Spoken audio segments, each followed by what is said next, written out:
Would you like give an opening statement, Charlie Avila?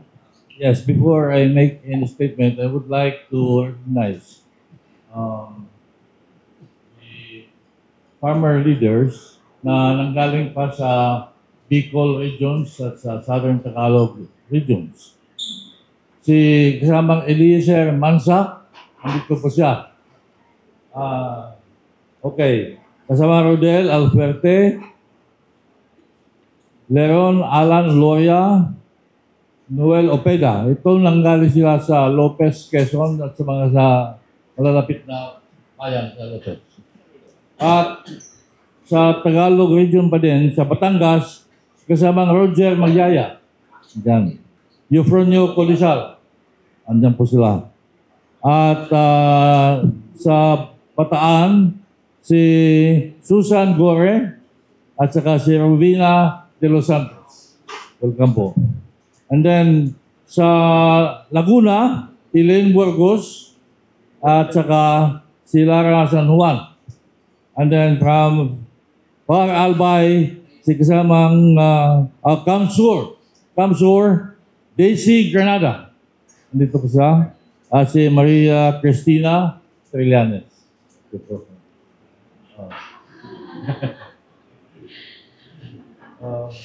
Hindi namin ma-invita yung mga taga-Bisaya at taga-Mindanao kasi mahal ang ticket. Maybe itong ito? Yeah. Okay po. Ang press kit na binigay sa inyo, coconut levy recovery and the industry invigoration. Papalakas uli ng industriya po. At konektado yung dalawa. Kasi ang totoo sa ngayon, nangangailangan na palakasin uli ang industriya. Ang malinaw na sa buong mundo, the demand for coconut products is increasing. Kasi hindi lang ang paggamit ng meat, ng water, ng husk, all the other parts of coconut, ang malaki ang demand. Hindi lang coconut oil, hindi lang the traditional food, pati non-food, pati energy, pati medicines. Di ba? Pero sa mga 80 bansa po na may mga niyugan, 3 lang ang malaki talaga. Yun ang Pilipinas, ang Indonesia, at India. Ang Indonesia, Pilipinas, parang isa yan, the archipelagos kung tawagin, sa evolution ng coconut. Ang India ay nakakapagtaka sapagkat ang state ng Kerala, malaki din. Ngayon, sa 3 na yan, iisa lang ang naasahan ng mundo. Isa lang, ang Pilipinas lang.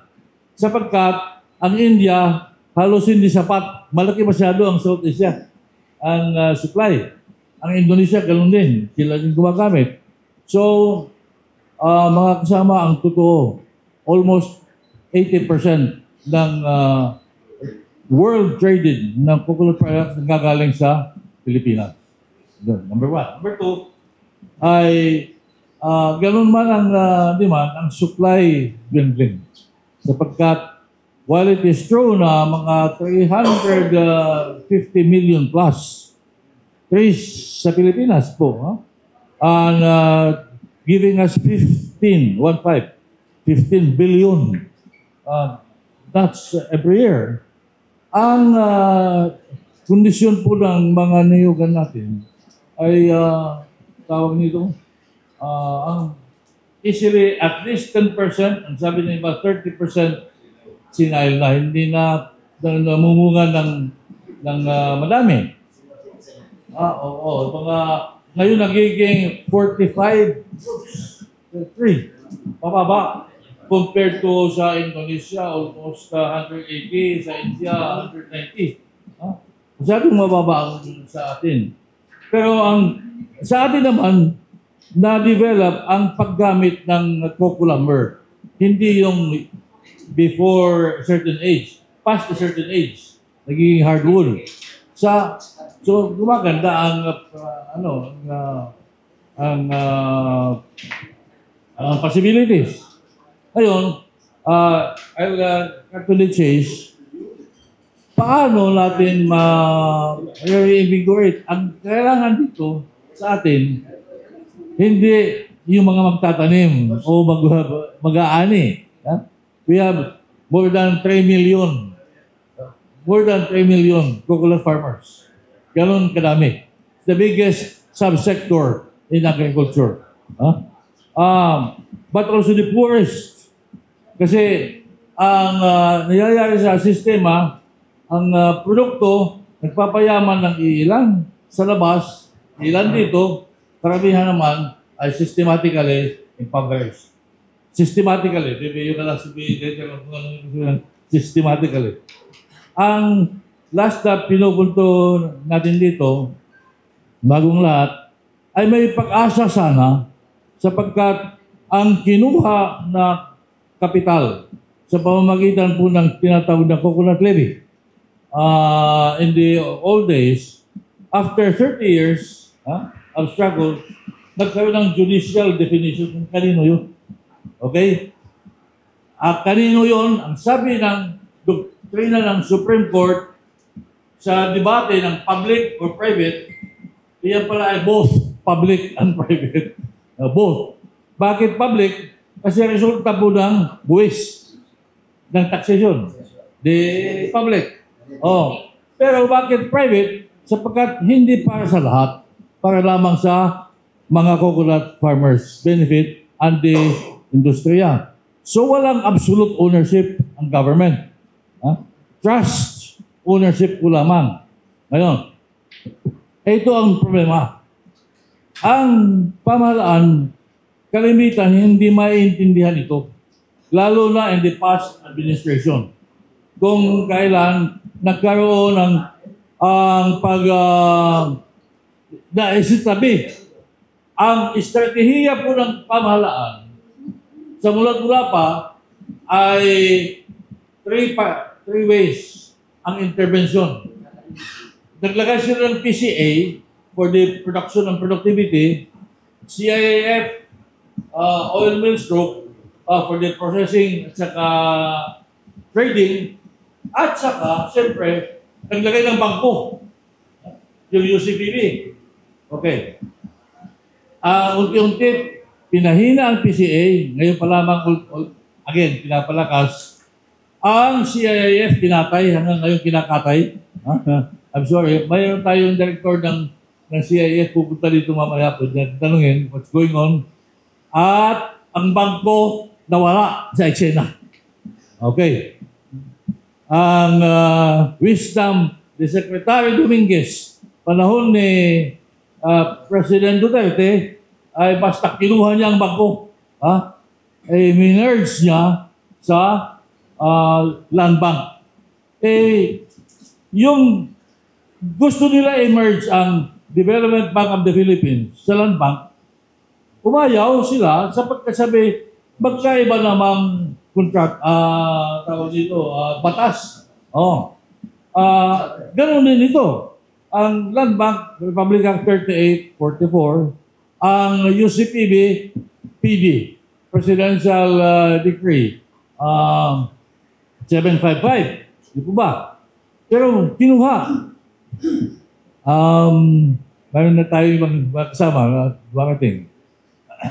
Bibilisan ko lang kung ano nangyari sa bangko. Ang bangko ba ay na-merge by an executive order? Hindi pala merge. Buyout. Hindi, ang announcement, merging. Ang totoo, buyout. Magkano ang bili ng land bank sa UCPB? Kasi, ang sabi nila, ang market value, mga 14 pesos. Ang sabi ng COA, 3 pesos, 90 centavos. Ang sabi ng Punong Bayan, 3 pesos, 80 centavos. Ang pagbili ng land bank sa UCPB, hindi 3 pesos, hindi. 33 centavos lang. At saka, hindi pa binayad. Nagkaroon ng capital loan to be paid over 29 years. Kanino ibibigay? Sa gobyerno din. So, ang nagiging bangko sana ng mga magsasaka, ang gobyerno mismo ang nagnakaw. Sorry for the word. If you have another word sa nakaw, pwede natin pag-usapan. Apo. So, ngayon, ito. Ito ang last. Gobyernong kumuha. Teka, Manong Charlie, Opo. bago kami malito, kasi tingnan mga reporters, mga bata. Ito kasing issue ito, sikat nung 80s at saka 90s. Nalaman ko taga Lopez, Quezon. Ako po yung taga Malikdoy. Doon ako lumaki. Taga Quezon ako, kaya alam ko po yung issue nito. Binabanggit niyo po kanina na 80% ng traded coconut sa mundo, almost galing sa Pilipinas. To the point na, ano yung traded yan? Walang makakaligo kung walang oil galing Pilipinas. Kasi halos lahat ng sabon na binibenta sa buong mundo, coconut oil galing sa Pilipinas, ang main ingredients. But anyway, out of that pagkalaki-laking industriya ng coconut, lahat po ng nasa coconut industry, siguro itong gusto malaman ng ating mga reporters, bakit naghihirap? Kung titingnan natin ng poverty map ng Pilipinas, ang pinakamahirap nandun sa coconut plantation area. At ang laki-laki, nalimutan ko na kung ilang decimal places meron. Yung nakuha dun sa coconut levy, pero hindi napapakinabangan ng mamamayan. Ang pagkakaintindi ko po sa paliwanag ninyo, yan ang tinatarget ninyo na bawiin o ma-utilize for the coconut farmers. Sige po, gaano po kalaki yun?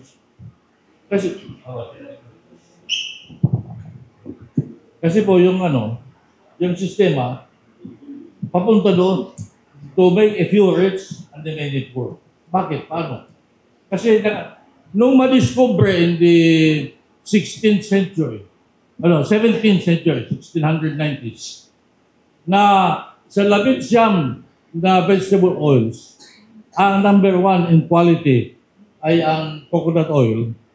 Ang merkado, ang Europa, sabi nila, paano natin makukuha yan? Ang coconut naman ay millions of smallholders. Walang plantation Wala yung asyenda. Hindi tulad ng asukal. Halimbawa. So, gumawa ng sistema na mayroong creditor-trader, middleman. Usually, a local Chinese businessman. Pag alam nila na si Mang Ando ay ang anak niya dadalhin sa ospital, lalo na, kaya batay ko lang, huwag kayo makalala. Dalhin lang ninyo ang kumpra nito, itong cash. Itong cash, ahead, tsaka na. Okay. Ang sistema na yan, make sure na makukuha yung tawag nito, oil nakatago diyan sa kopra, at pupunta na sa Europa o kung sa Amerika, kung saan man. So, but the poorer the farmers would be, the easier to get the kopra. Wala silang kahit alam na nila na madami ang gamit, mapipilitan sila kasi hindi na sila makakapag-cash advance kung wala silang creditor-trader. Ang sabi ng pamahalaan, panahon pa ni Pangulong Marcos the First, ay dapat sila may sariling bangko. Di ba? Ang bangko na yan, ang nawala. Ngayon, nung mawala yung bangko na yan, mga kasama, may isang subsidiary, madaming subsidiaries ang bangko mayaman Ang isang subsidiary, ang pangalan, UCPB Savings Bank. Ang UCPB Savings Bank, ito ang ating news ngayon sa inyo. Ibinibenta ng land bank. Magkano? Kanina sinabi ko sa inyo, ang buyout, 33 centavos. Ang isang maliit na subsidiary, compared to the mother bank, maliit. Malaki din yun. Ibinibenta ngayon at 340 pesos per share. Hindi 33 centavos. Kaya, ang bidding process na kumpisa. Madami nag-bid, 3 natitira. 2 mayayaman yata at saka ang Confed. Mayaman kasi ang Confed Nakita ninyo ang mga kasama ko dito, times a few millions, mayaman sila. Kaya nag-bid sila. At sumulat kay Presidente, nasa inyong tawag nito, press kit, ang mga sulat namin kay Presidente at umaasa kami na ang inumpisahan ng first Marcos ay makilala din ng second Marcos. Ha? Na kailangan ng intervensyon ng bangko, ng palakasin din ng CIF, yung nabanggit ko po kanina, including na yung PCA, ayusin. Yun po ang gusto sana namin mapag-usapan at matulungan kami to communicate to as many people as possible. Na yun ang status. Walang pag-asa ang industriya habang ang credit facility ay wala sa magsasaka. Ang sekreto ng Thailand, baak. Mayroon silang ganyan. Kaya wala silang yung halos wala. Pinapapunta Pilipinas kung anong mga ginagawa dito, mga pag-aaral. Pagbalik ng kanilang mga negosyante, handa na ang kapital. No? Ganon ang Netherlands. May tinatawag nilang Rabobank. Maliit lang ang Netherlands. Pero may Agribank. No? Number 2 in the world in export of agriculture and food, next only to the US. It's not Russia. It's not China. It's not the Netherlands. Maliit na bansa. Ngayon, kung maibabalik sa magsasaka, payagan ang mga mangniniyo na mahawakan ito, hindi na kailangan tayong bumili ng pera sa India. Binibili natin ang pera mahal eh. Paano? From 6,000 miles away, sa aeroplano, paglanding dito, nakabisikleta, nakaturban, wala. Ano yun? 5'6". 5'6". Hindi ka, bakit may 5'6"? Sapagkat walang agribang. Walang bangko ng mga tao. Ang bangko sa Pilipinas para lamang sa mayayaman. Walang bangko para sa mga mahihirap. Ang sabi ng unang Marcos, mayroon kayo. 755 PD. Decree. Ito, inyong bangko, galing ito sa inyo, pera ninyo ito, Coco-Levy funds ito. Pero pagdating kay Duterte, Duterte, sino presidente noon?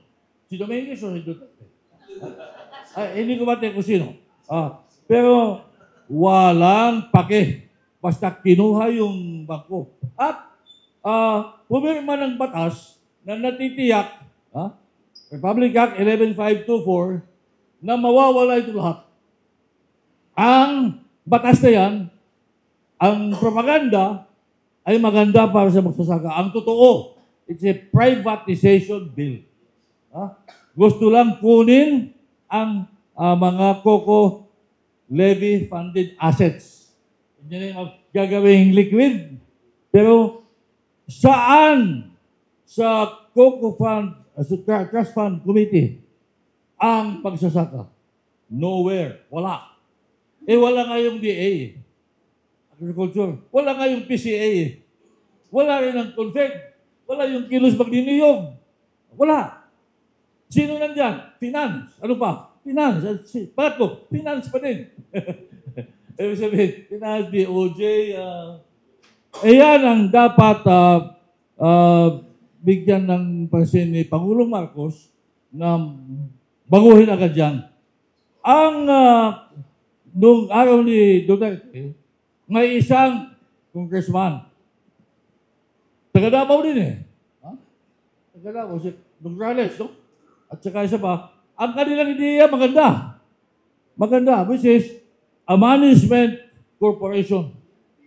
Imbes na i-beer committee. Ito committee lang. Corporation na talagang matatag at responsible and with powers. No? Ay, pinabito muna ni President Dominguez, President of the Economy, Dominguez. So, bumalik sa Kongreso. Kapag balik, ito na ang beer committee. Ay, madali namang hawakan ang whatever monies there are there. So, ngayon, tanungin natin ang mga leaders ng mga samahan ng mga manginiyong nandito kung sino ang nakinabang na sa Coco Levy Fund.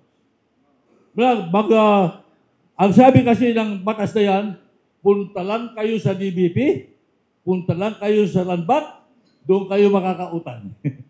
Ha? Kasi bibigyan namin sila ng parte ng Cocolevy funds. Okay. Punta kayo sa 15 other agencies ng government.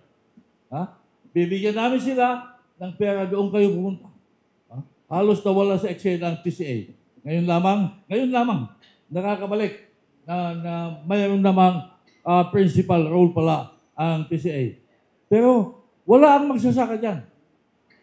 Mga kasama, itong reinvigoration ng Cocolevy will not happen.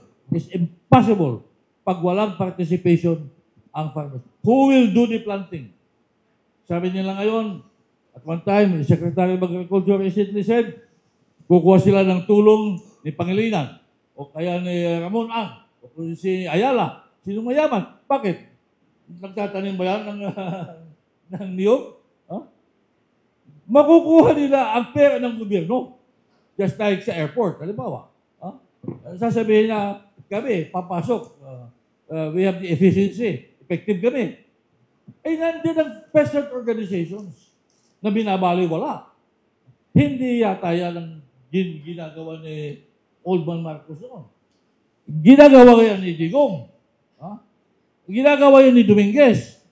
Pero umaasa kami na si President Bongbong Marcos ibang gagawin. Ha? Na iba ang mga marching orders niya sa DA at sa PCA. Na pupunta din siya sa kanyang pinsang buo sa Kongreso, sabihin, baguhin ninyo itong batas. Hindi ito ayon sa original na estratehiya ng aking tatay. Sabihin niya, ng ganyan. Di po ba? So, kami, we are not a political party. Confed at saka Kilos Magninio. We are an interest group. We know our interests and the interests of the nation. No? So, kung umatake tayo dito kung sino man, it's because they went against our interests. Dominguez and Digong went against the interests of the farmers. Our hope now is that Marcos II will go and help the farmers and pursue this interest. Yan po. Thank you po. Father Ed. Morning po. Ako'y kung ito second voice lang ako kay Charlie. No, kasi nga actually ang tagal naming iba-ibang kinikilos ni Charlie. We were in seminar together at Federation of Free Farmers. Doon kami magkasama. Then over time, martial law, ibang political law, iba. Ako na ang PRRM ngayon is dinesignate ng Kilos Magninyog na secretariat nila. Kasi nga, kaya ako naka-attend rito. Ganun rin, ang mga leader magsasaka, wala namang pamatayon, magagaling Bicol, Visayas. At hiwalay na kampanya yan dati. Iba-iba pa ang position. Pero nung lumabas nga yung batas, nag-usap muna, hindi rin maganda ang batas, pero nandyan na eh. Engage natin ang government. Ay gayon, hiwalay pa tayo. Ay sabihin, sino ba kayo? Kaya nag-decide kami na we will always collaborate. No? Distinct ang Confed, distinct ang Kilos Magninyog. Hindi mo naman members, may kanya-kanyang tradisyon. No? Pero nag-agree kami sa mga posisyong ganito. Bottom line, sabi ni Charlie, ito ang principal interest group eh. Sabi, who represents you? Karamihan naman hindi organized. Hindi naman sinasabing kami na. Kasi kami ang nabuo na national coalitions, nagsama kami, pakinggan kami. Yun ang position namin. Ang immediate, binanggit ni Charlie nga, kasi for a while, panahon ni Pinoy, pero panahon ni Digong, naging rin ako naging PCA board Ikaw naman naging PCA administrator. No? So we know a bit of the... Pero over the years nga, ang dilemma nga natin, hindi organized ang coconut farmers. So unless kayo mag-rally, o kaya isang challenge sa amin rin ay i-organize further. Pero mahirap mag-organize kung walang pera, walang benepisyo, at walang issue. Kaya this is a way also of organizing. It's not just a matter of getting a bank or getting money, kundi tulungang magkaroon. Kasi sasabihin na, kayo naman nagsasalita para sa kanila, hindi naman kayo sila. Kaya ang aming parehong goal, pa-develop yung mga local farmer leaders, at hindi lang sila local, maging kasama sila sa national voices. Siyempre, mga NGOs tulad namin, mas privileged at one level. Pero, kaya in a way, parang tayo una, pero eventually, dapat ang nagpe-press con dito later, mga iba pang tagapagsalita ng coconut farmers. May isa lang interesting anecdote gusto ko idagdag. Mga 3 or 4 years ago, pumunta ako sa Bislig, Surigao Sur. Ang dating mayor doon, si Liv Navarro. Yung pala, akala ko kapatid lang siya nung paring nag-NPA. Yung pala siya rin dati NPA. Tapos sabi niya, Ed, ang sarap mag-organize ng NPA sa coconut land. Kasi hirap na hirap ang mga magyuyog, kaya galit. At 4 na beses lang isang taon nagtatrabaho, mag-harvest. Tamang-tama sa guerrilla. Kaya sabi ko, gawa tayo ng programa, Coconuts for Peace. Ibig sabihin, posibleng humihina ang NPA. There can be others. Kausap ko the other day, mga dating MILF sa, marami lang coconut, pero sabi lang, okay, peace, walang. Pero pag hindi sila nagkaroon ng kabuhayan batay sa kanilang pananim and all that, it's just a matter of time. Sino ang susunod mag-agitate na naman dyan? So, we should not say, it might not be immediate, ayaw nating but we also want peace, hindi lamang justice and prosperity. It can be a source also of another gulo.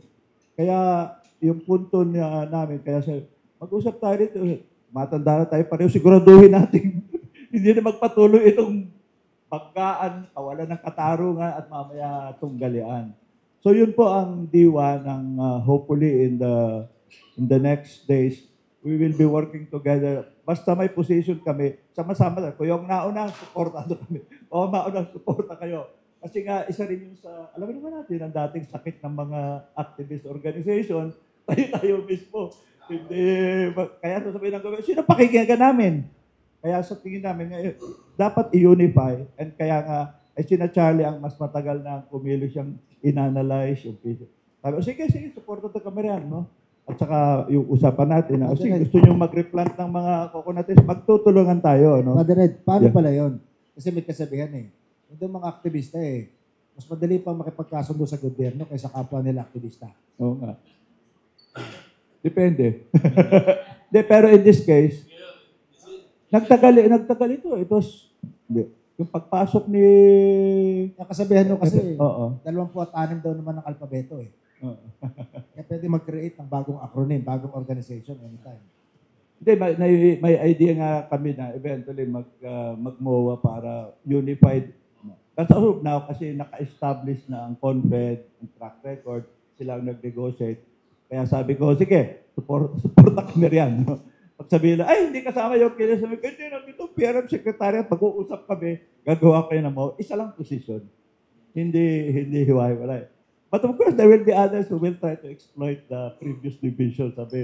Kaya we are very careful po na siguraduhin may unified voice ang Small Coconut Farmers Organization sa mga bagay na ito. Sige. We'll go back to this topic a bit later. We'd like to announce the presence also of Yusek Gilbert Cruz ng Presidential Anti-Organized Crime Commission na alam natin na naging responsible for yung dismantling ng Pogos sa Pilipinas. The biggest organized criminal racket sa bansa. Sige, anong update nyo sa situation sa Pogos? Magandang maga po sa inyong lahat. As an update, siguro alam niyo naman po yung lumabas na Executive Order number 74 kung saan binan na po yung lahat ng POGO operations. So, ibig sabihin, whether it's may lisensya po yan na dating POGO o lisensya po yan na later on naging IGL o ang ginagamit nila is yung Internet Gaming Licensee. Wala na po yan. So, hindi na po ino-honor yan. At lahat na po ng nag-ooperate na POGO operations o IGL operations ay dapat to hinuhuli na. So, tama po yun. Nung una ho, talagang lahat ng nanganganay talagang mahirap po. nung una talagang walang gustong maniwala na pwede pong maiba nito itong Pogo. Kasi nga ho, sa laki po ng impluensya nito, sa dami ng resources at dami ng connection, wala hong gustong maniwala na pwede hong mapatigil o maiban o mabangga. Mabangga man lang. Kasi bago pa lang ho magsimula ito, talagang marami na ho nag-warning sa amin, sa grupo po namin, sa PAOK na huwag niyong galawin to, huwag niyong galawin yun, huwag niyong galawin yan. Dahil mga malalaki at well-connected. But awa naman po ng Diyos at sa tulong na rin po ng media. Kaya siguro, kung mapapansin nyo, talagang pag may mga ganitong forum po, talagang nagpapasalamat po ako sa media. Kasi ang tumulong po sa amin ng malaki, yung media po para ma-expose po. Ito yung operation ng Pogo. Kasi ang akala ng marami, even ngayon, sa tingin ko, yung iba sa inyo, ang akala ko, yung Pogo kasi yung sugal, online gaming. Pero hindi ho. Ang Pogo po dito sa ating bansa, ang ginawa po nila, parang nagpalisensya lang sila. Pero ang totoong ginawa nila, puro scamming. Puro panloloko, puro panggagancho. Ang mabigat dito, yung mga ginagancho po ng mga nandito sa Pilipinas, ng mga foreigners, mga taga-ibang bansa. Ngayon, pag ito po ay tinetrace ng mga counterparts namin sa law enforcement, nakikita po nila na nanggagaling sa Pilipinas yung mga scamming. So, pag sa international scene, pag naimbitahan po ako doon, pag umattend po ako ng mga seminars, forums, o kaya meeting, it's always sasabihin nila, we have victims here in our country and upon tracing, nakita namin na it's coming sa inyo. So pag umattend ako ng hearing. Pero sa isang banda ho, lalo hong pinatindi yung yung drive namin para patigilin talaga. So ayun ho, sinimulan na namin yung sinabi nila na wag mong galawin yan, yung 5 na yon. Actually, yun ho yung inuna namin. Para at least to show lang ho na hindi na seryoso. So yun ho ang ginawa namin. Yung 5 malalaki na yon, na sabi wag mong banggain. Ayun ho yung inuna talaga namin. And it turned out with the help ng media, na-expose po natin yung Pogo, no? Nabigyan natin ng muka, yung totoong muka ng Pogo. Ano ba yung Pogo? Sila ho yung mga number 1 na pumapatay. Like last year, 66 po yung namatay sa Region 3 alone. 66 yung namatay doon na hindi na solve, hindi na imbestigahan ng maayos kasi mga foreign nationals yung mga nakita doon. Tapos may mga Filipinos din. Imagine, ganun na ho yung kalakaran noon sa region, even in NCR, talamak po yung kidnapping dyan, nababasa nyo ho yan.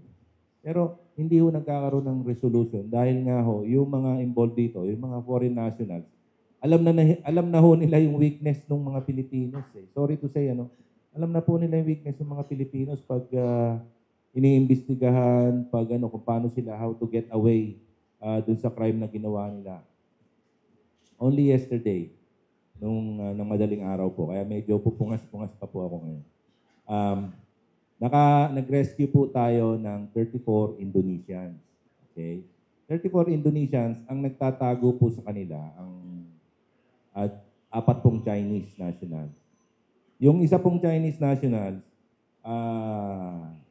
nung pinasok po namin yung condo niya, nakakuha pa ho kami ng isang victim na nakaposas, na tinotorture nila. And then when we look at his cellphone, nakakita pa kami ng mga torture videos. Parang sa kanila parang laruan na lang yung tinotorture. So, yun nga, I think kagabi may mga pinakitang videos, pero nilimit ko lang ho. Marami ho yung videos, but I only limited the videos na inilabas ko mga 2 lang. Yung isang tinutukan ng barel, saka yung isang tinetaser na babae dun sa ari niya.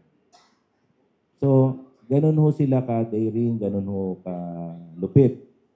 Kasi parang, sa tingin ko lang po, mga sirs, napag-aralan na nila yung kahinaan.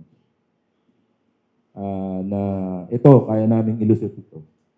Kasi nung una, pag-aaral ho namin, una gumagamit sila ng Pilipinos as kasama nila sa kalokohan, sa pangingidnap, sa pagpatay, sa pag-torture.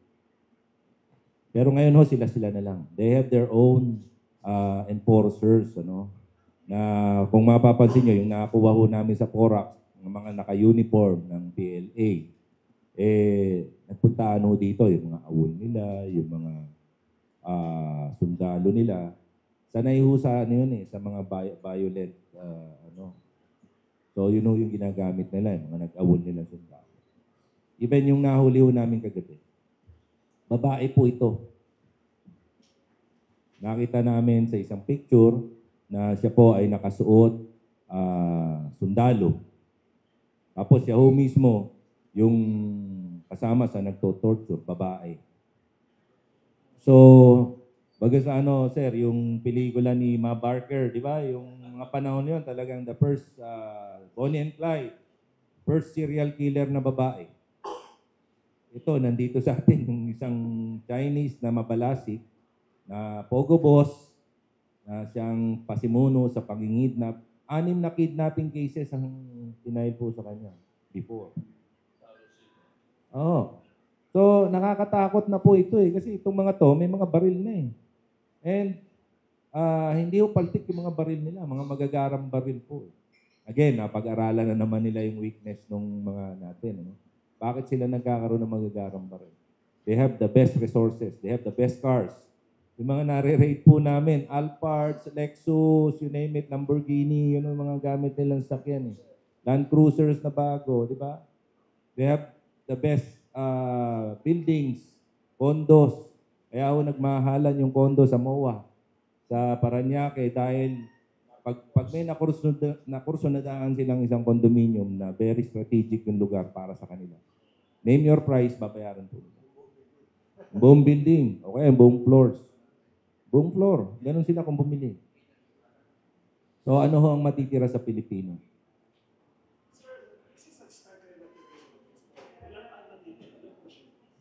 Marami pa po ngayon, ano? Pero wala na po yung malalaki. I'm so thankful na yung mga malalaki ho nagbagsakan. But since marami pa pong mga players, mga pogo workers, mga pogo boss na hindi pa ho nakukuha. So they started doing small-scale pogo operations. So yes, yung parang guerrilla operations. Like yung mga nahuhuli ho namin mga few weeks ago, they occupy one resort in Silang, Cavite. Isang buong resort ang inoccupy nila. Ni-rent nila for 3 years. Ganun ho silang bayad. 3 years, isang buong resort. 1, 2, 3, 3 floor, palapag po yun. Tapos ginawa lang ho nilang mini Pogo Hub. Tapos may ni-rent po silang 2 palapag na condo units.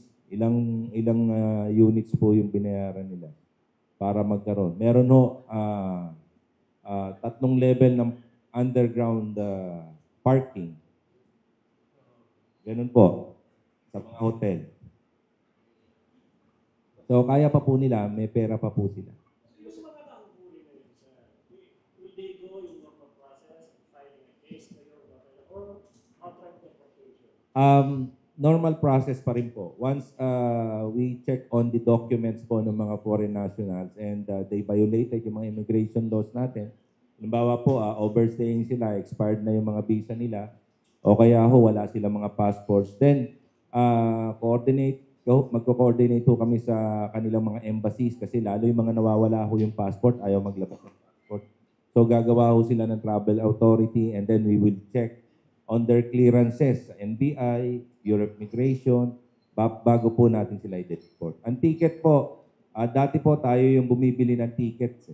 Pero ngayon sa tuwa ho ngayon ng ibang bansa, now they're paying for their own tickets. Kasi nakita po nila yung sincerity natin sa panguhuli. Actually, for this year, ang dami pong invitation ng Pilipinas for us to talk and provide siguro yung mga on how to counter yung mga pogo. Kasi ang sabi nila, dumalaki po yung problema nila sa pogo sa yung mga karatig bansa natin, like Taiwan, China, Indonesia, Malaysia. Australia, nasa atin po kahapon. Australia, nasa dyaryo po, nasa TV. Kasi po, ganito yung sa Australia. No? We provided them with a good information doon sa mga naloko na scam ng mga Australian. So, nung binigay po natin yung mga information, in-examine po nila, ni-research nila, and then natumbok po nila kung sino yung mga taong niloko. About 5,000 na higit. So pinagtatawagan po nila and then they warn them na kung kayo ay nakikipag-usap pa, kasi love scam eh. Love scam mo yung nakadali sa kanila. Valentine's kahapon. So tama-tama, sir. Hindi lang 1,000 kasi i-introduce ka. Ang sistema po sa love scam, paliwanag ko lang po. Ang tina-target po ng mga scammer na yan, actually, mga lalaki po itong mga scammer. No? Pero may mga folders po sila na mga pictures ng mga magagandang babae. O kaya pag tinanong halimbawa nung niloloko nila, nasaan ka ngayon, love? Nandito po ako sa Dapo Restaurant, nagkakape. So may picture siya, nagkakape siya. Pero actually, nakuna na yun before. May mga models po silang ginagamit. So kung ano yung sinabi mo, nag-grocery ako, nag-grocery yung babae. Depende po sa bibiktimahin nila. Ang gustong-gusto nilang biktimahin is number 1, kailangan retired. 35 years old pataas. Kailangan may business. Tapos kailangan, kasi ito madalas nakukomit natin ito.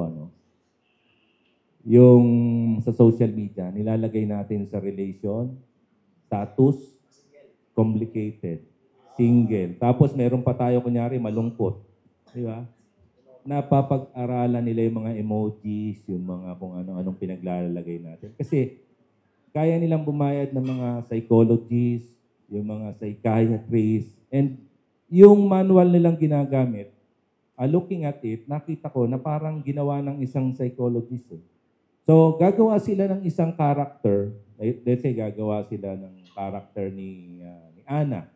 Diba? Si Ana, mamatch sa character ni Sir. Dahil si Sir, halimbawa, beauty. Malungkot si Ana, pero yung picture, siyempre maganda. Diba? Malungkot si Ana dahil naloko siya ng boyfriend niya. Yung pera, businesswoman siya, pero tinakbo ng boyfriend niya. Tapos, siyempre, matalino, nag-aaral siya sa magandang school. Tapos, yung pamilya niya, ganito. Tapos, i-text niya si Sir ngayon. Siyempre si Sir makikita, wow, maganda, matalino, negosyante. Jackpot. Diba? Jackpot. Diba? So, pag na-inlove na si Sir doon, kasi 1 linggong pang-ibig lang yan. 5 days lang the most. Okay. I-introduce si Sir sa cryptocurrency. Pag na-introduce na siya at nakapagbigay na siya, kinabukasan, wala na si Ana. Wala na si Ana. Na-inlove na si Sir. Diba? Tapos, ang problema ngayon, sino nga habulin mo? May problema tayo dito sa bansa natin. Yung SIM card registration. Yung SIM card registration natin, kahit sino, kahit anong address ilagay mo, pwede. Kahit anong mukha ilagay mo, pwede. Diba? So, sino nga habulin ng investigador? Blanco, diba? So, yun po yung problema natin dito. Yung mga krimen, online crimes na nangyayari, nag-emanate po yan. Kasi pag alam po nila na makakalusot sila dahil sa SIM card registration.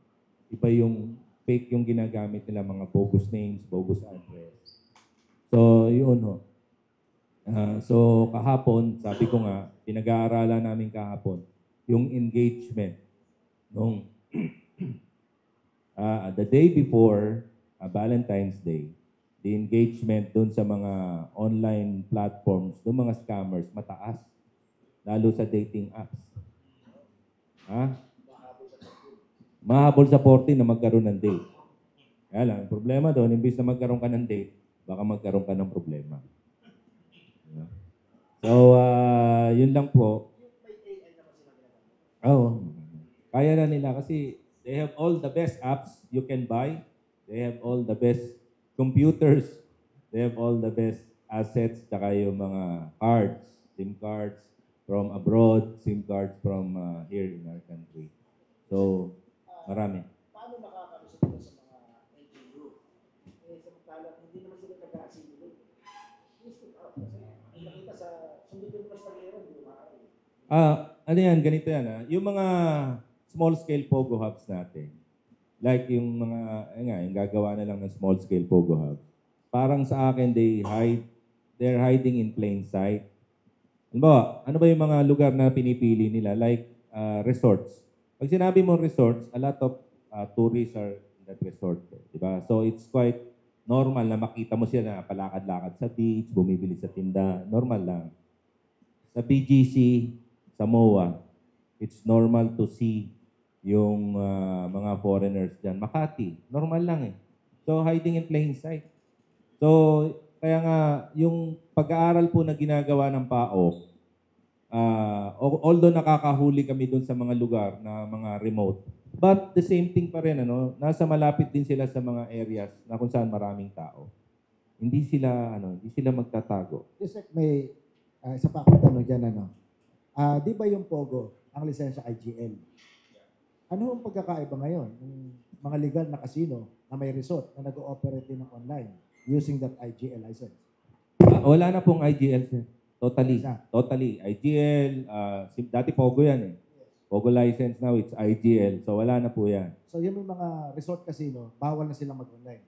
Basta online po. Tapos dealing with international gaming o yung mga customer nila is international. Bawal po yan. Bawal, sir. So pag nakakita tayo dun sa GCash app, may 14 yata doon na pwede ka Meron po. magsugal. Actually, legal o illegal? Pinag-aaralan na po yun eh, yung sinasabi niyo sa Gcash. Kung legal ba yun o illegal. Connection mo ba yung Pogo operations with the so-called Chinese spies na Ganito po eh. Dun sa PORAC po, nakakuha tayo ng mga uniforms. Eh. So, pinag-aaralan natin. But ang nag-imbestiga na po dyan, yung AFP po. Pagdating po sa espionage or spying activities, AFP po talaga yung and as far as yung takbo po ng investigation, siguro hindi ko na ho ibibigay dito, but there is an ongoing investigation being done by the Armed Forces of the Philippines and I think the NBI. Yung pong Moody's credit rating agency, nagbigay ng statement, Pilipinas si top 10 sa online scam. Yeah. Pwede pong totoo 'yon. Pwede pong totoo 'yon. Kasi yun nga, yung mga nakakausap ko pong mga foreign counterparts natin, law enforcement counterparts.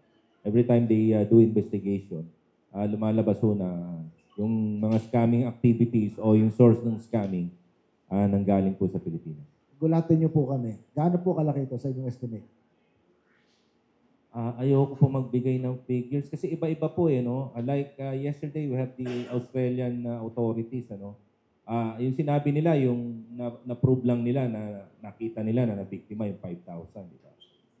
And then that's on a limited isang scam lang, isang hub lang po 'yon yung tinumbok natin. Ang dami pong scam hub dito, no. So ibig sabihin, 5,000 dito pa lang sa isa. Ganon din sa ibang yung Taiwanese, Singaporean, yung Malaysian, Indonesian. Sa mga Pogo hubs na ni-rate po namin, kasi may mga Indonesians po doon, Malaysians, Vietnamese. Ibig sabihin, ang binibiktima po nila, yung mga kababayan nila eh. Yes. So, pag may ganon, nagdududa kami. May mga Europeans po kami nakuha before. Brazilians, may mga nakuha po kami. So, ibig sabihin, may mga Latin, Spanish-speaking countries na nabibiktima na rin po ng scam. Ang mabigat kasi lalo pag love scam. Lalo pag love scam. Nahihiya yung biktima ng lumabas. Yun ang totoo. Lalo halimbawa sa pamilya, no? Let's say, may lumapit po kasi sa akin, retired military officer din po. Hindi niya ma-i-discuss sa pamilya niya. Kasi nakuha yung retirement. Okay. So, yun yung nakita nilang weakness naman ng mga retired mga pensionados. Favorite yung mga pensionados. So, bibihira ho yung lumapit sa akin para sabihin, Gilbert, naloko ko eh. Kasi buhay pa ho yung sawa. So, Nakabilitar siya, nakakahimalo ko. yeah. Imagine, yung So, yun po for 36 years, 35 years nagserbisyo siya. Nakuha lahat yung pension niya. So, sekreto po yun. Hindi pwedeng bagitin ko sino. Hindi po. Apo. Hindi ko Ano po pong batch- babanggitin Ano yun. po ba sa PMA? Ayoko po. Ayoko po. Apo. Tapos, Yusek Gilbert, yung bang kabuang bilang ng pumasok dito, unahin natin mga foreigners, primarily Chinese, kaugnay ng Pogo, sila ba yung lahat ay deported na? O may natitira pa sa, ilan pa natitira? Marami pa po kaming, nasa 11,000 pa po yung tinitingnan natin.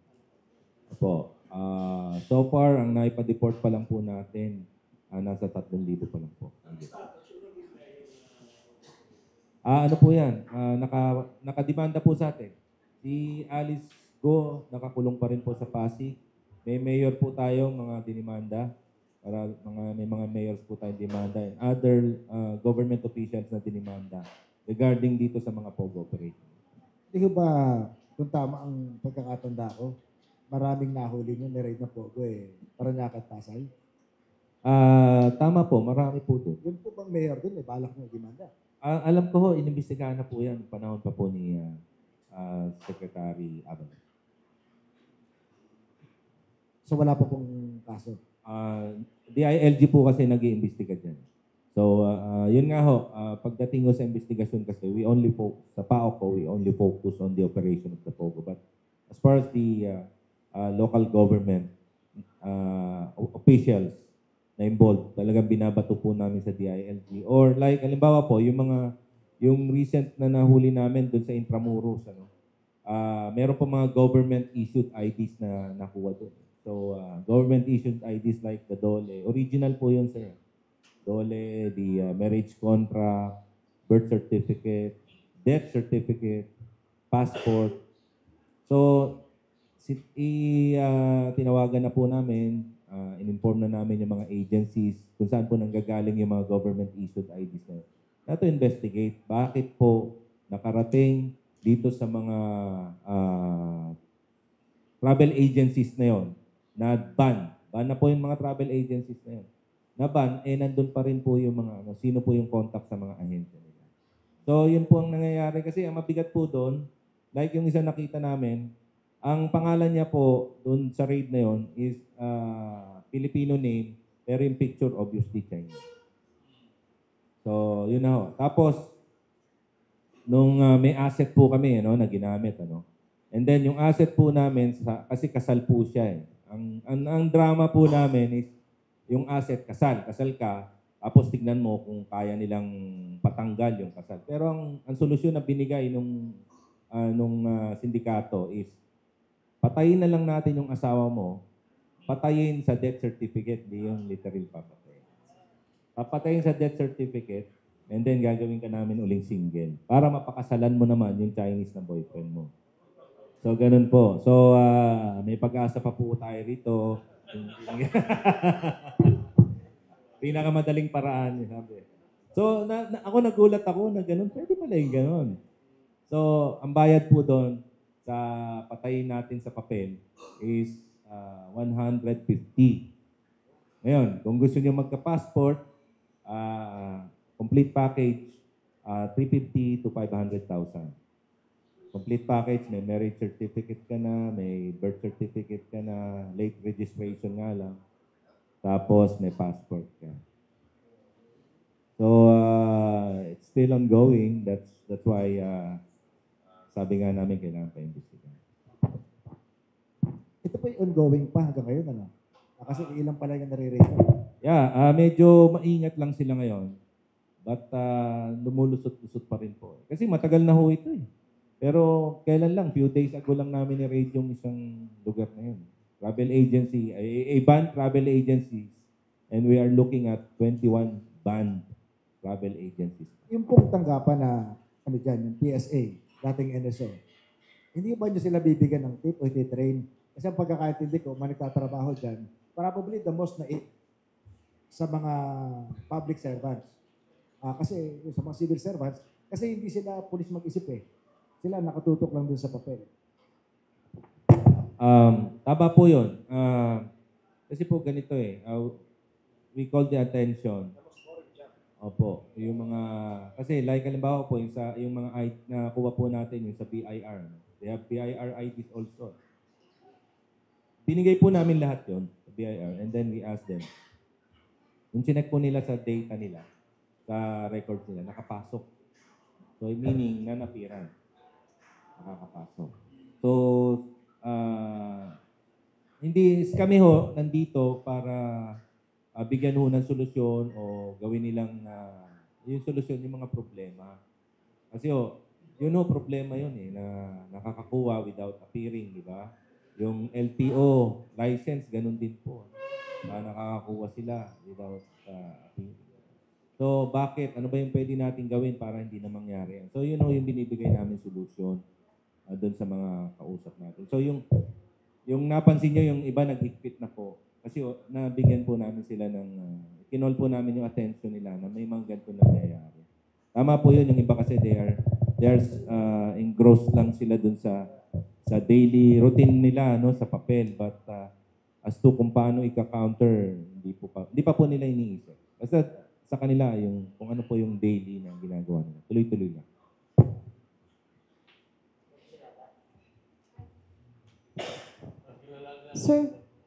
Sir Von Aquino po from GMA. Sir, sinabi po natin na may na-trace na 5,000 na victims ng love scam sa Australia na dito na-trace sa Philippines. Ano? Pero dito sa atin, meron ba tayong efforts, sir, para ma-trace din yung mga biktima? And ano po yung payo natin sa kanila if ever na ma-feel nila na isa sila sa mga targeted na?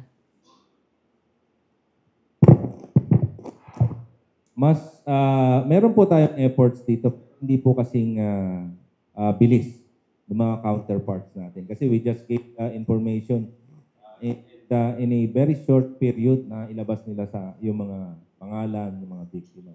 Meron po tayong efforts dito. Like halimbawa po, yung nahuli po natin na online lending apps, online lending company, ano? Ang dami pong nabiktima noon. Siguro libo-libong Pilipino. Ang binibiktima naman dito sa online lending applications na to, mga Pilipino. Tapos, ang mga workers, keyboard workers po doon, mga Pilipino din. So, kung mapapansin nyo, yung pagmumura nila, talagang ang lulutong. Di ba? Tapos, pag tinawagan kayo, siguro iba sa inyo naka-experience. Pag tinawagan kayo, talagang pag nagmura, ang lutong. Di ba? Kasi nga, mga Pilipino yon. Pero ang nagpapatakbo sa kanila, mga Chinese.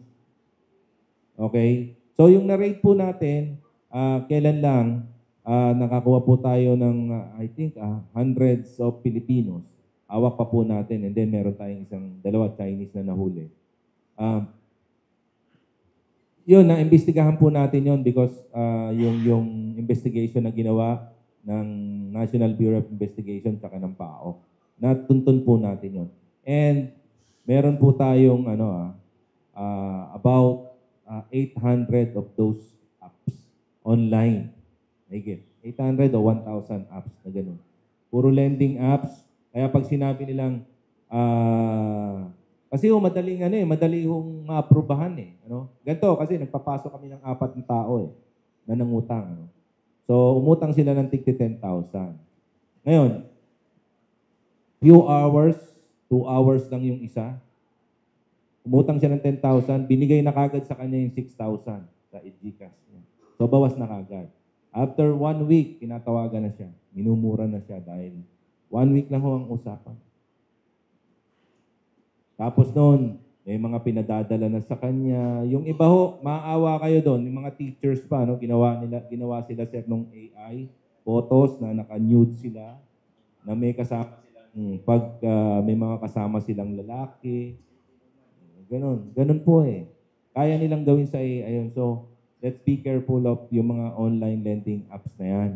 Mahigit po yan 1,000 sa online. So, pag sinabi nilang walang problema dito, walang collateral, Tapos, we can guarantee na you can get your loan in a few hours. Medyo red flag po sa akin yun. Sa amin po, red flag yun. Dapat sa inyo, red flag na rin po. Pag mabilis yung maaprubahan, mabilis din kayo maloloko. Saka yung kala nyo, nasolusyonan nyo yung problema nyo dahil kailangan nyo ng pera, lalong madadagdagan yung problema nyo. It's not a solution yung mangungutang dito sa mga online. Pero, yun nga, may nagawa po tayong paraan dyan. Hindi ko na lang babanggitin yung detalye, pero nakapag-take down po tayo ng maraming apps. Kaya lang hindi ko na lang babanggitin kung sino yung kinausap ko dyan.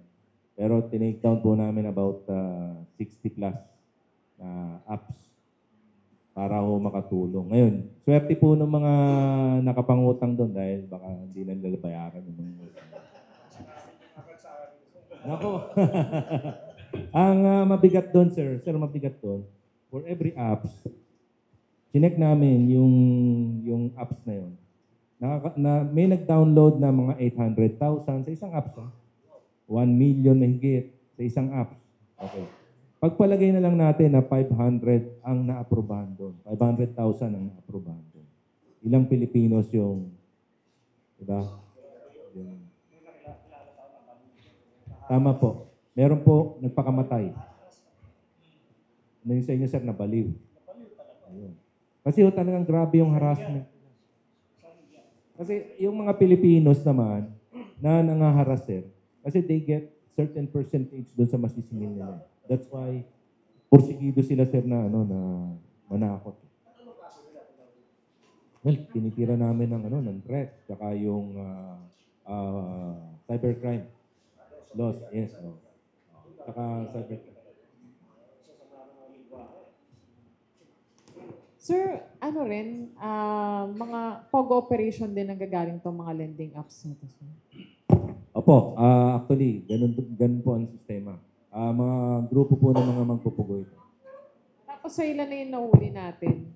Kung nasa around 60 ba, sir, yung mga apps na napatake down natin? Ano yun, sir? Virtual lang or may nahuli tayo ng mga POGO? Virtual. We're thinking of, wag nyo na lang pong sulat. We're thinking of yung isang apps kung kaya natin lagyan na parang fraud o scam na ganun lang para makita kagad. Off the record na lang po yun. Kasi hindi pa po namin, balak po, nakikipag-usap na po kami sa mga online companies kung pwede po yun. Kasi minsan we will be careful, baka we are violating yung mga rights po ng mga naglagay. Pero sir, yung mga biktima nito na sinabi nyo na ginamitan ng AI, nakapagsampa po sila ng mga kaso? Yung iba po nagsampa ng kaso. Mga ilan po, sir, mga victim?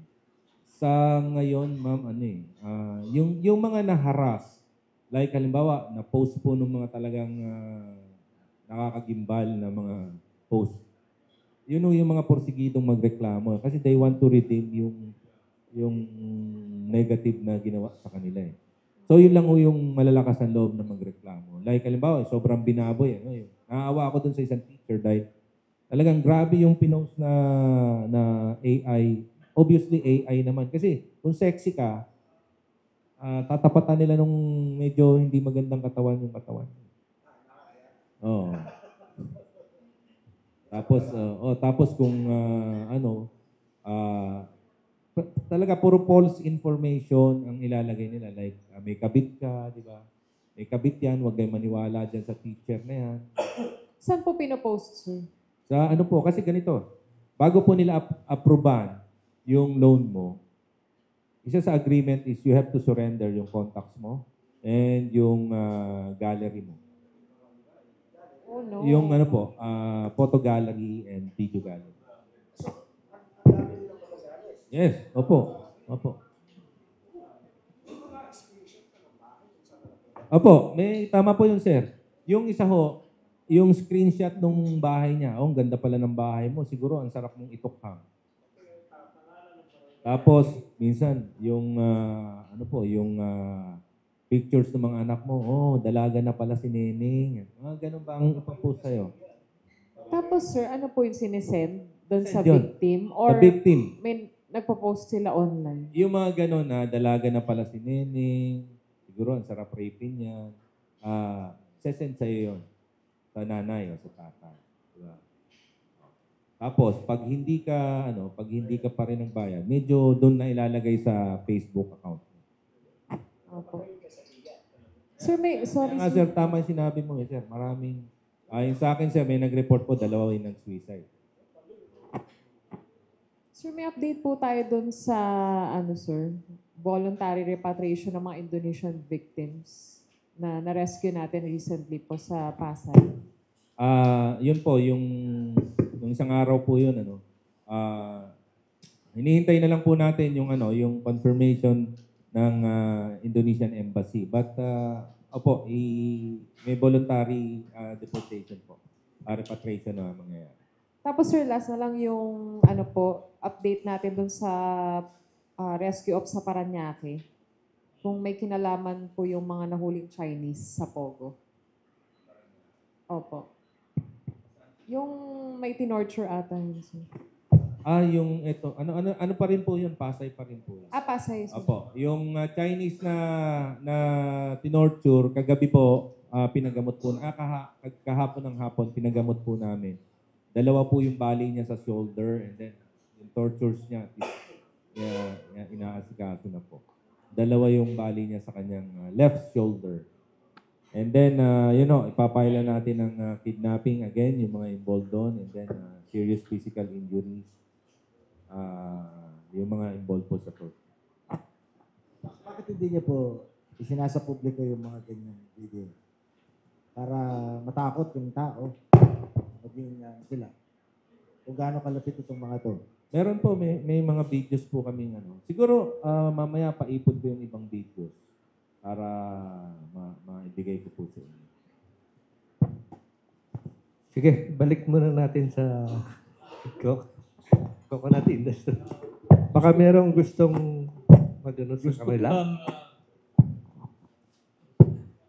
kilalanin ang kanilang nabanggit ko ilang beses, ang PCA at ang Coconut Industry Investment Fund, CIF.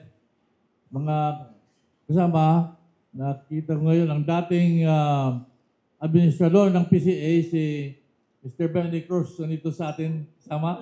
Yes? At ang kasalukuyang direktor ng CIF,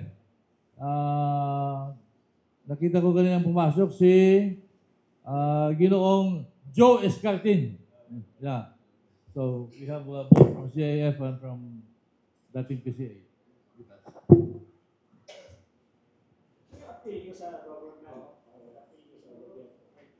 Yes, ang una, yung batas mismo, magkaroon ng amendment na magkaroon ng participation ang farmers organization. Inuulit ko po, ang trust fund committee lang we want a corporation, a management corporation, na ang board dyan, by government, by farmers. 50-50 or 51-49, kung gusto nila. Di ba? Number 1. And number 2, kasi arbitrary ang pagkuha ng bangko. No? Kahit yung Bangko Sentral ng Pilipinas, they cannot deny it. Si Ginoong Jokno. Jokno was the Bangko Sentral under Duterte. Ayaw pumayag. Kasi alam niya, illegal itong ginagawa ng 2 bangko by resolutions ng board lamang. No? Dahil ayaw siya pumayag. Na-expose ko nga yung inner conversations ng BSP. Nag-hesitate sila. Unless nga, sabi nila, 2 bagay. Bigyan sila ng utos, an EO from the President, and pangalawa, na wala silang liability. Hugas kamay. Na nagtagal bago makuha ni Dominguez kay Duterte ang EO 142. Nagtagal. Kasi palagay ko, ang presidential legal advisor noon, si Kitain, ay hindi pumapayag. Opo. Ngayon, meantime, napasa na yung batas. Republic Act 11524. So, malinaw sa batas na kasama sa COCO levy funded entities ang UCPB. Hindi mo basta galawin yan. Apart from the oil mills group. Pero inihabol pa din midnight, past Kitain, diretso kay Duterte, kung ano ang ibinulong ni Dominguez kay Duterte, magkano ibinulong niya, ilang dahilan ang binulong niya kay Duterte, pinirmahan ni Duterte ang EO 142 at hindi ko ma-distinguish ang dalawa. Pero yung tatay, no? Yung tatay. So, naging utos kay Bangko Sentral, who's supposed to be independent. Pumayag naman ang joke, no? Ituloy yan. Inuulit ko po, hindi merger. It was a buyout. Ngayon, the secrecy continues. Sumulat ka kayo sa Trust Fund Committee, hindi basta sila sasagot ng tunay. On the record, tinanong namin, ano ang dahilan kung bakit 33 tapos? Sabi niya, confidential yan, hindi pwedeng sabihin. Hanggang ngayon, they are not cooperative on this matter. Okay. Doon sa sulat namin kay PBBM, may suggestion kami. Na he can come up with another EO. Madali. Tapos, we don't have to go to court. Kasi kami, in the past, napaso lang sa going to court. When definition pala, it took us almost 30 years. Nung pigilin namin si Pinoy na huwag gamitin ang coconut levy funds, nanalo kami sa Supreme Court. No?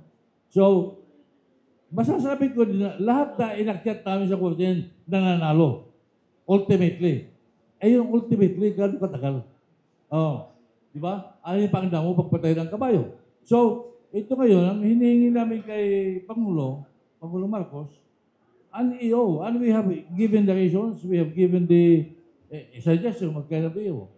Habang hindi pa nagagawa niya, gusto na magbenta, binibenta na nga ni Land Bank at isang profitable entity. Marami kasing subsidiaries yan eh. Isa ang UCPB, United Savings Bank, na hindi na ngayon, binanggit ko kanina sa mga wala dito kanina, na kung ang mother bank mismo ay 33 centavos, ang pagbili nila, ang buyout, itong benta ngayon yung USP, 340 pesos. Medyo malaki-laki. So, times 7 million almost as floor price. Pero wala kaming choice, although beneficially and truly ang farmers ang owners. Now, bakit kami nag-bid to be owners in this bidding? It will transition us from beneficial ownership to absolute ownership kung manalo. Ngayon, sa siyam na nag-bid, sabi ko kanina, 3 ang natitira dyan, 2 sobrang yaman sa pera, isa naman pinakamayaman sa tao. yung confed. At mayroon kaming sulatin kay Presidente tungkol dyan. That yung dalawa na yan, binigay namin sa inyo in the press kit. So that you can go on. Kasi medyo 2 pages bawat isa. Yun po kaming hinihinging tulong sa communication. Malinaw. Inuulit namin na kay President Marcos, umikot na siya noong araw, nung senador pa siya. Yung mga nandito ngayon, na-meet niya, nakausap niya. Alam ni President Marcos na ang kanyang tatay ang nagpasimulo ng 3 intervention. Na doon sa 3 intervention na yan, PCA, CAF, at bangko, napakahalagang bangko. Pag wala ang access to credit ng magsasaka, yun ang system na sinabi ko sa inyo kanina. they will remain very poor for a while if you will become very rich. And now, mag-i-strike ang magsasaka. Literal strike. Puputulin nila item time ang mga niyong. Di ba? So ngayon, ang nagpapanik ang mundo. Kasi saan sila kukuha ng coconut products kundi sa Pilipinas kung hindi alagaan ng pamahalaan ang mga magsasaka. Ngayon, ang mga magniniyog, nabanggit nyo kanina po, ang poverty. Ang eskapo na ngayon, ayaw na nila mga anak nila manatili. So, punta na kayo ng Singapore, sa Middle East, saan? So, what will happen to our industry? As an export industry. As number one natural competitive advantage. Ibig sabihin, natural sa atin ang niyog na kailangan, hindi lang natin, kailangan ng buong mundo. Ang buong mundo may mga kailangan niya. For the body and for the soul. Paano po lalaki ang kita? Bagay ko nga kanina, lumaki ako dyan sa Eringen eh. Ngayon, ang average ng isang buwan, ng isang hektarya, na kinikita, kung may-ari ka ng niyog lang ha. Magaling kung may alagang baka sa ilalim. Pag naka 1,500 pesos a month, ang isang hektarya ng lupa ng niyog, malaki na yon. Ay doon po sa amin, pagka kami nagpapababa ng niyog, nagkokopra, may import pa po kami sa Laguna kasi wala na nagkakawit ang niyog, naubos na, matatanda na. Lahat yata ng kilala ko doon na nanduroon pa, pag hindi tambay, yung asawa ay nasa abroad. I mean, paano, sige, bago kong tanong, meron pa ba tayo mapapala kung ililigtas natin ito? O baka mas mabuting humanap na lang ng bagong industriya gamit yung pondong hinahabol ninyo na nakuha sa coconut levy? Mayroon talaga. O kasi ngayon, that's why we are organizing. We are trying to make sure na hindi naman kailangan na invest na export of coconut products, export of warm bodies talagang pagkinabang ng ating karamihan tao. So, we will do our part to communicate with the farmer organizations. But I think the government has to help us. The government must help us because pag itong bagong saligang batasan noong 1987, sa tingin ko, maraming infirmities maybe. Ang kagandahan dyan, a whole Article 13, maraming sections, devoted to people's participation in their own development. Kakaiba ho kasi itong itong industriya ng nyog. Hindi dito pwede yung mass production eh. Yung palay, pwede kang sa hektarya, isang tao lang magtatrabaho. Gamit ang makina. Eh paano po naman sa nyog? Pagbababa lamang ng nyog at saka pagpatapas. Okay. Pagbabalat ng nyog. Yung modernization program, including technology, alam nyo sa mag-googulat kayo, madaming nagpapapat-patent pa ng mga technology na sa harvesting. At hindi lang, ang India, alam ko, very imaginative, pati Indonesia. Pero dito, madami din. Opo, kasi dami problema eh. Isang malakas lang na bagyo yung tumama sa Quezon. Pag nakita namin namumuti yung ibabaw ng nyog, yung nabali, yung dulo, alam namin yan, for 1 year, walang aanihin. So, hindi ho ba sa halip na buhay natin ng industriya ng nyog, huwag tayong maging emosyonal, kumanap na lang ng iba. Yung kagandahan dyan, Ginoong Ariel, yung the same farm, kung may kapital, madali mag-intercrop ng short-term crops. Madali mag-multiple cropping. At ang income tataas. Even habang inaantay yung main crop na niyog. Because the coconut is a given. Wala pang Pilipino sa Pilipinas nandiyan ng niyog. Hindi tayo nagtanim ng niyog.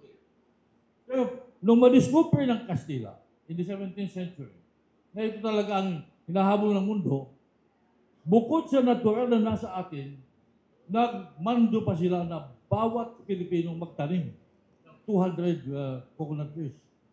Kaya lalong sumikat ang coconut industry. Pag punta ng mga Amerikano rito, export crop na ito. Madami ng mga corporation na dito.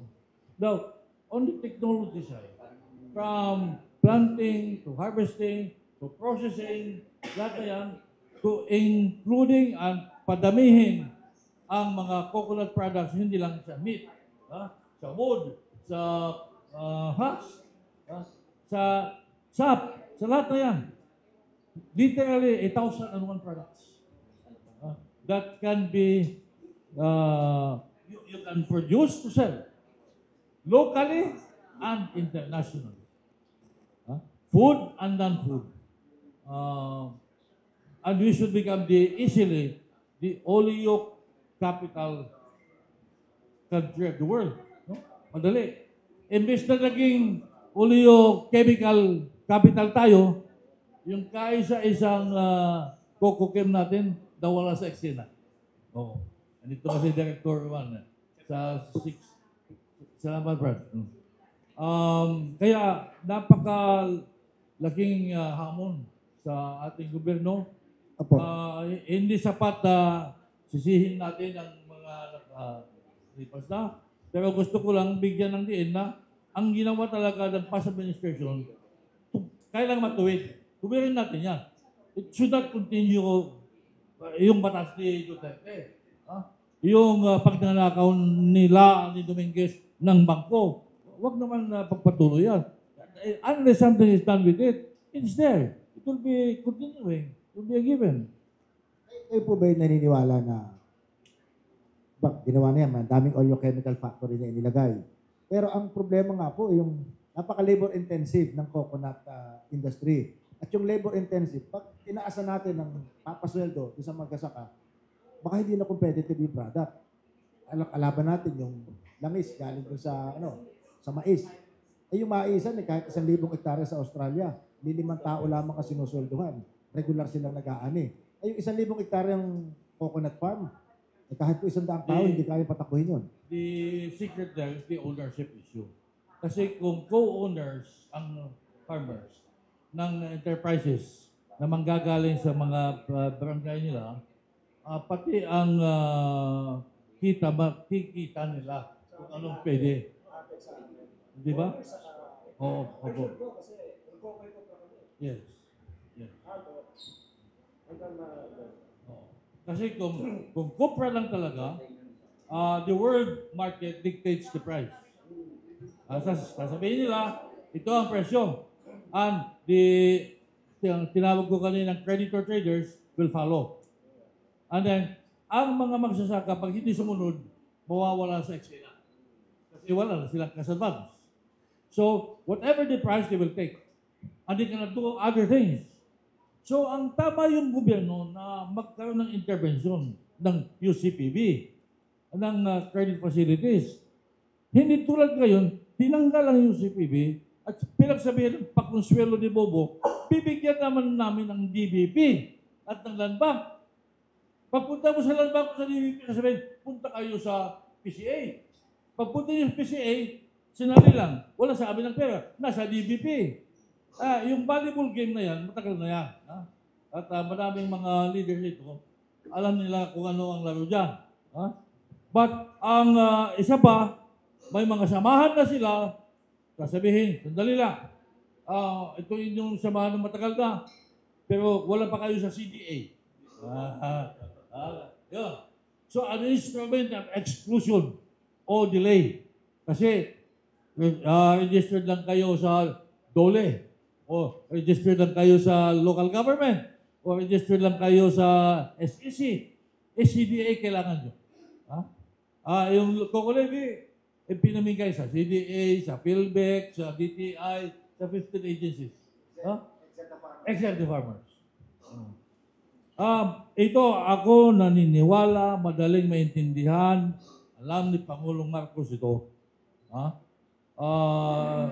Alam ko na kaya niyang tuwirin ang kabulastigan na ginawa ng Duterte administrasyon.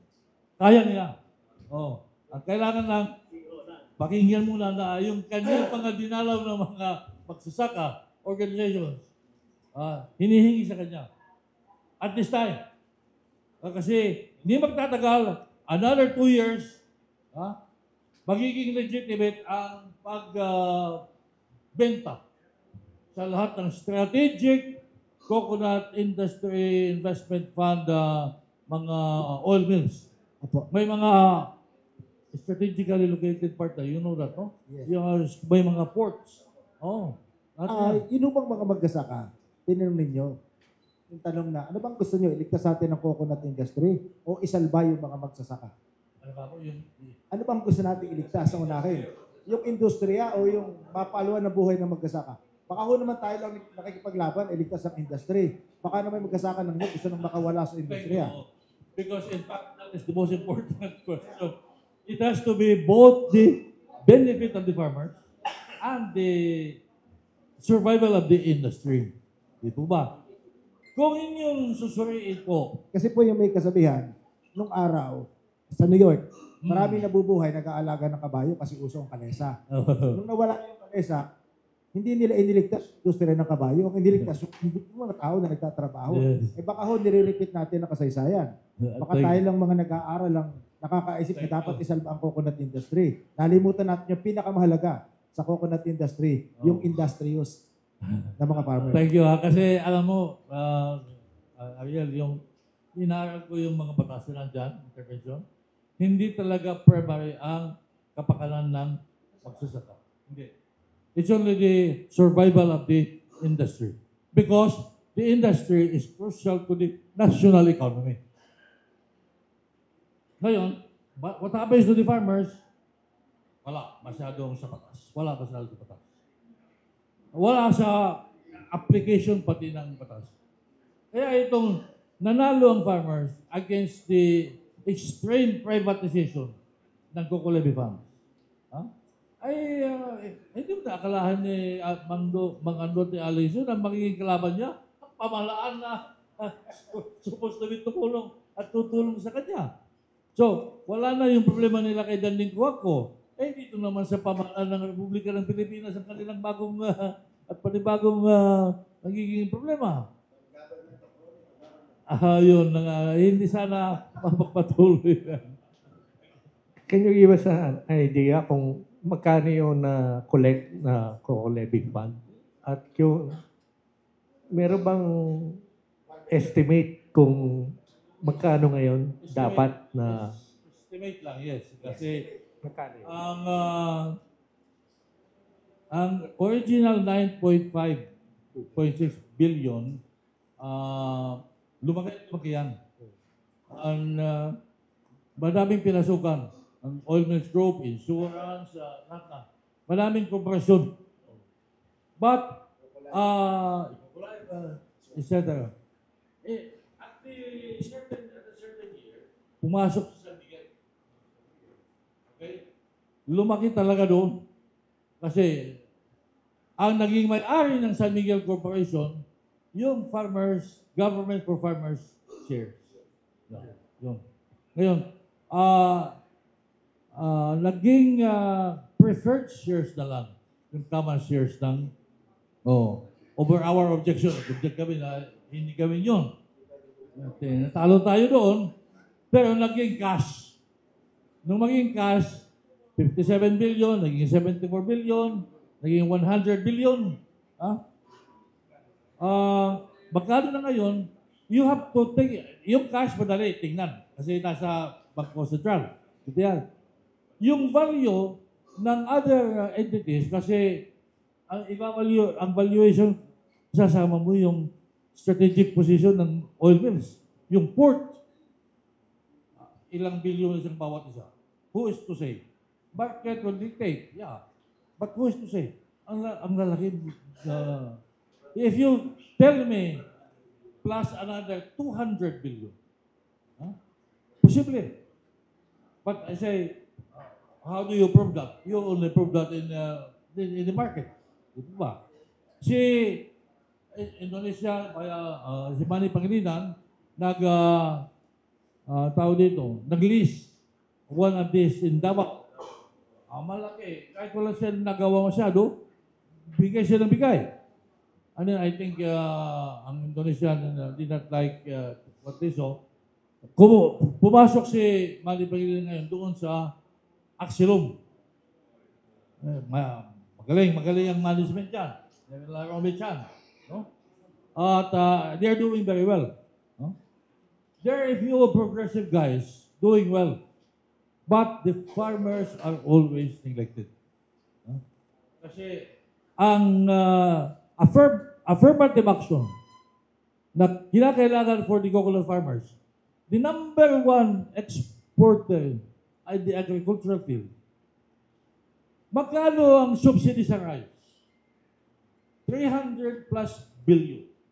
Magkano ang subsidy sa coconut? 0 billion.